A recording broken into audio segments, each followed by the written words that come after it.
Hello everyone! If you're new here, my name is Crystal, also known as the Book Gypsy, and today I'm going to be giving you my top 5 books of the year. The 5 books that have really stuck with me this year, actually I read more towards the end of the year, and I really don't remember much about what I've read from January to June. I also didn't have my channel at the time to kind of go back and reference some things, but as of right now, which it is the Thursday before New Year's Eve, so I don't think I'm going to be finishing any more books this year. So I have my stack of 5 books that were really the best books that I've read all year, my 5-star books that I've read, and I want to share them with you. Out of the top 5 books, 2 of them are by new to me authors I've never read anything from before, never heard anything about them before, and I am impressed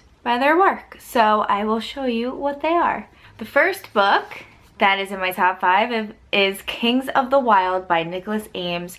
Now, I loved this book so much, and I didn't think I would love it as much as I did going into it, just because the cover isn't really, like, it's a badass cover, but I normally wouldn't pick up a book that looked like this. What really drew me in though was the spine and the font.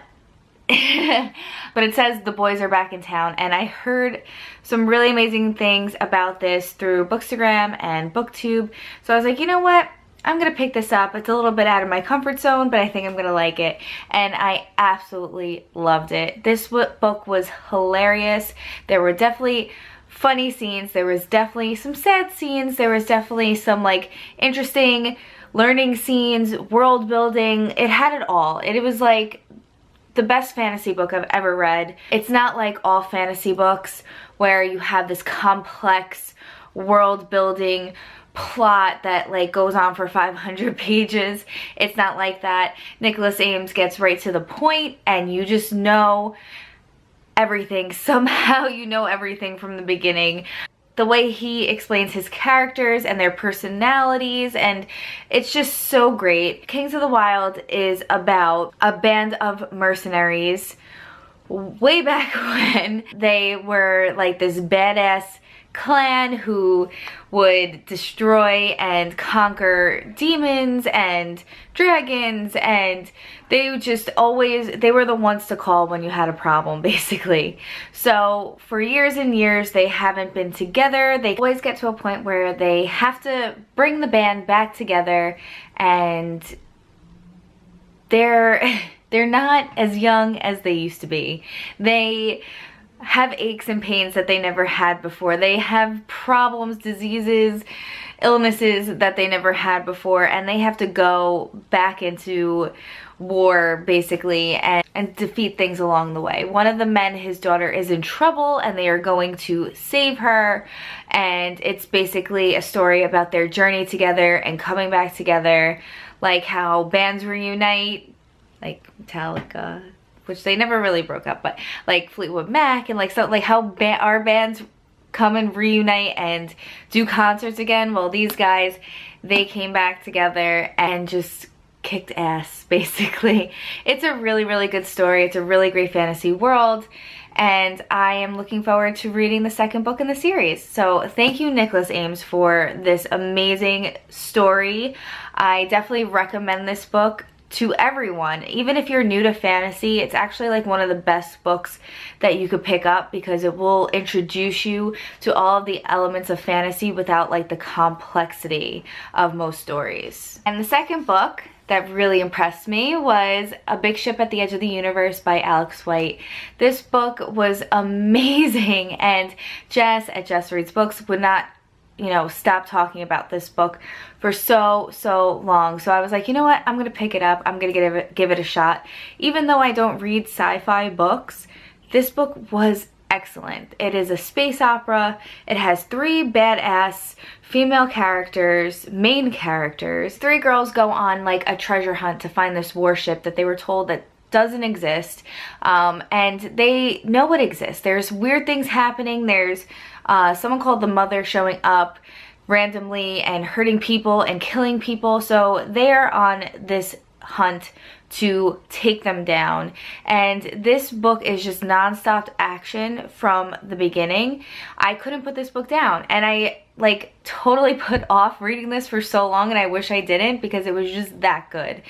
So if you are looking for a really awesome space adventure story that has kick-ass female characters, diversity, all of the above, check out A Big Ship at the Edge of the Universe by Alex White. You will not be disappointed. This was a 5-star book for me. The third book that I have here that was on my top 5, is Sawkill Girls by Claire Legrand. This book surprised me.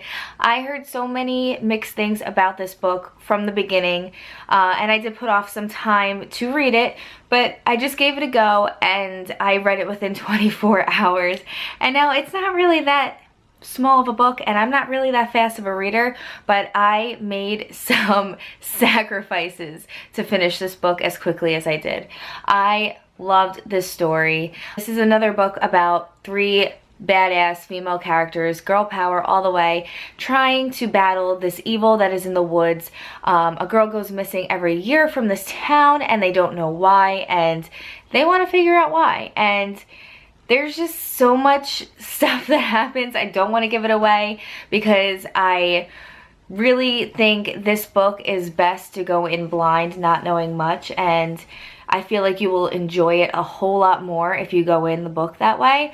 All I know is I've never read anything like this book before. There's just so many elements that were thrown into this story that just made it so amazing and so gripping.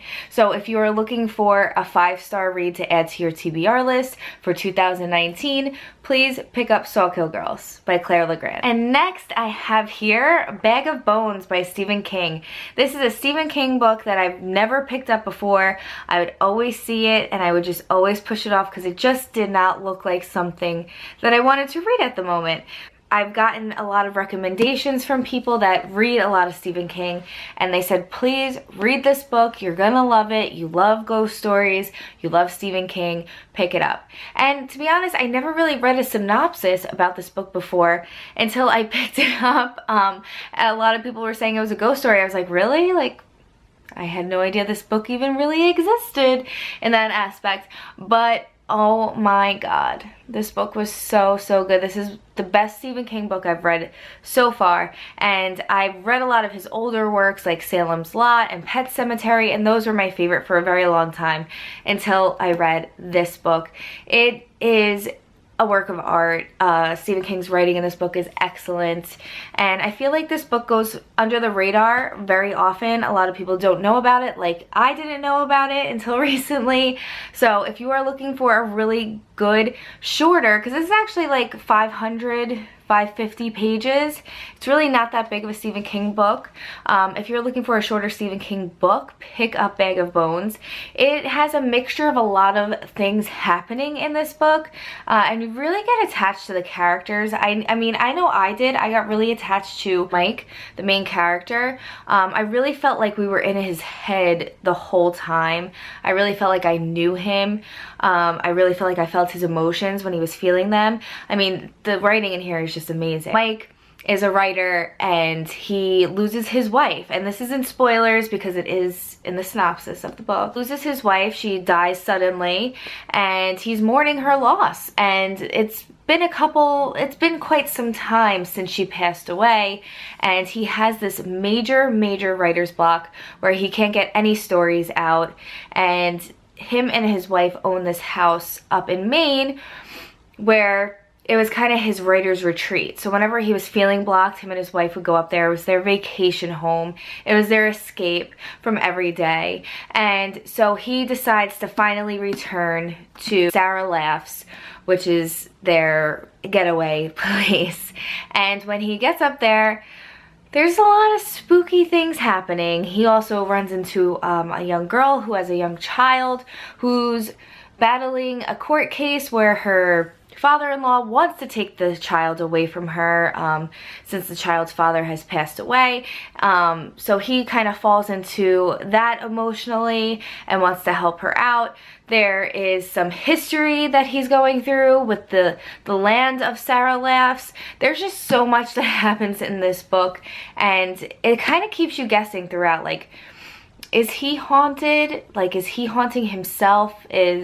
Or is the house haunted, the land haunted? There's just so much stuff, crazy stuff that happens in this book, but it's not like so horrifying.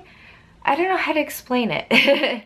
But if you really are looking for an amazing Stephen King book that you're not going to be able to put down, read Bag of Bones. I promise you, you will love it. And not for nothing, buy the hard copy of this book.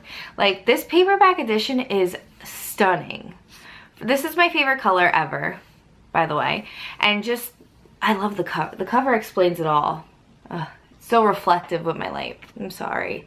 But it's just such a beautiful spine and a beautiful cover, and it feels nice. It's like that soft paperback, and it's floppy too, so it like stays open. It's just a really, really nice paperback. So I definitely suggest getting yourself a copy. I know I am kind of like on a book buying ban now, and the only books that I'm allowed to buy are Stephen King books. I do not own all of his books, but I'm swimming in books right now. If you've seen my last book haul, I don't need any more. But yes, getting back to this book is amazing. And I will revisit it one day. I absolutely will reread this book. Maybe in the summertime, because it does have summertime vibes to it. But I highly recommend this book. So add this to your 2019 TBR if you have not read it already. And if you have read it already, let me know down below what your thoughts were on this book. Finally, my favorite book of the whole year, which came in close with Sawkill Girls by Claire Legrand, but I recently just finished this book for the holiday season, and it is my favorite book of the year, and that is Nosferatu by Joe Hill. Oh my god, why did I wait so long to read this? I mean, I'm so happy that I waited to read it, and I read it at the time that I did, because it is about an inscape called Christmas Land, and this man named Charles Manx, who is like a child kidnapper. I don't want to say he's like a molester, but he's like fucked up, kind of. Excuse me for my language, but he's really fucked up. But he's kind of like a vampire that takes children. It's very interesting. It's a very cool concept. It's super original. I've never read anything like this before. Joe Hill's writing is amazing, and as he grows, I can tell he might be better than his father one day at writing, I think, because he's learned from the best. But oh my god, this book was so good. I don't even know where to begin in explaining what this book is about, but you're following this main character, Vic, pretty much through her life. It's a long book. It's almost 700 pages. It doesn't really look that way from this paperback, but these pages are like Bible pages on the inside. Following this girl, Vic, and you're basically following her whole life, and it starts off with her discovering her own inscape, where she can pretty much transport herself to any world she desires. It starts off with her mother losing a bracelet, and from that point on, she discovers her inscape, and she just thinks so hard about finding this bracelet for her mother so her mother could be happy. And this bridge just appears out of nowhere, and it has an arrow, and it points her in the right direction, and she goes and she finds the bracelet through this bridge. So it's a really, really cool concept, and it follows Vic, and then she crosses paths with this nasty, not so good guy, Charles Manx, who invented this inscape of Christmas Land, where every day is Christmas, and he wants to take all the kids away from their parents and bring them to Christmas Land so they can live forever and be kids forever.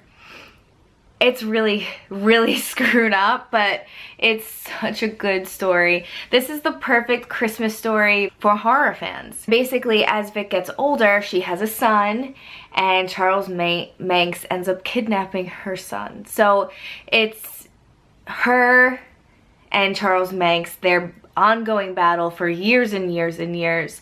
And his he wants to get her back for something that she did to him. So it's really good. It's a Christmas book for horror fans, and you can read it any time of the year really, but I do recommend reading it around Christmas time or Thanksgiving, just to not to get yourself in the holiday spirit, because I don't think it's that type of book to get you into the holiday spirit, but it is a Christmas related story. So this is my favorite book of the year, and I cannot wait to read more from Joe Hill. I want to read all of his books in 2019. Okay, so that is it. That is it for my top 5 books of 2018. It was an amazing year. I don't even know. I joined BookTube this year, which is amazing, and I'm so happy that I did, because I got to meet a lot of you and get to discuss things with all of you, all of my subscribers. I love you guys so, so much, and thank you for interacting with my videos and commenting. I see it all, and I really, really love you guys so, so much. So in the first 6 months of BookTube that I'm here on BookTube, it has been a pleasure, and I am looking forward to doing more videos for you in the future. So on that note, Happy New Year everyone, and I will be talking to you guys soon. Bye!